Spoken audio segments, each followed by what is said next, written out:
with President Trump, my objection to him is that he had a chance. And, the big things that I object to, the biggest thing that I object to is the lockdowns. He locked down 3.3 million businesses in this country with no due process, with no just compensation, with no scientific citation, with none of the processes of democracy, like notice and comment rulemaking, an environmental impact statement, the things that you have to do to involve the public in momentous decisions like that, violated the Constitution. And then he and that shifted $4 trillion north in wealth. We created a billionaire a day during that 500-day, this new oligarchy of billionaires. That was a zero-sum wealth. It was just a shift in wealth upward from the beleaguered American middle class.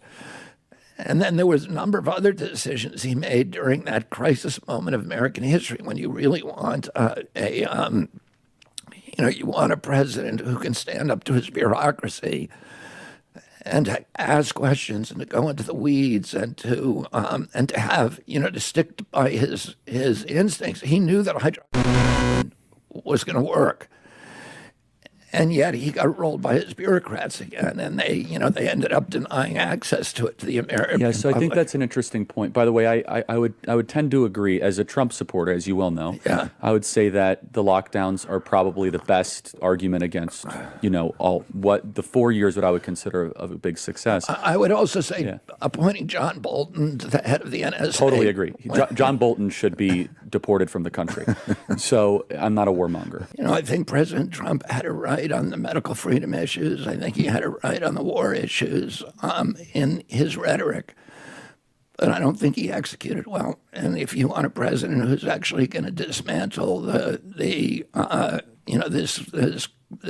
corporate capture, that's going to dismantle the corrupt merger of state and corporate power, that's going to address problems with the Fed, the capture of that agency by... You mean the Federal Reserve? Yeah, by, big banks with a policy that is designed to strip the American middle class of equity and shift wealth upward.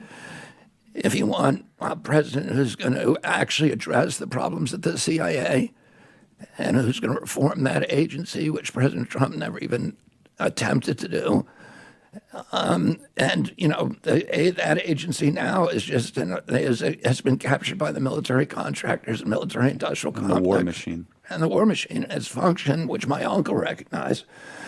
My uncle was going to completely reorganize the CIA in his second term. My father, when he ran, had a plan for reorganizing them, and we need to do that. We need to finally implement that plan. And I don't think that those are things, I don't think that President Trump is capable of getting into the weeds to do the kind of reforms that you need to do and to stand up to the bureaucracies in the process. So that is the pitch that I'd make. If you want, the America back, the America I think we all envision, I don't think that he's going to give it back to you, and I will.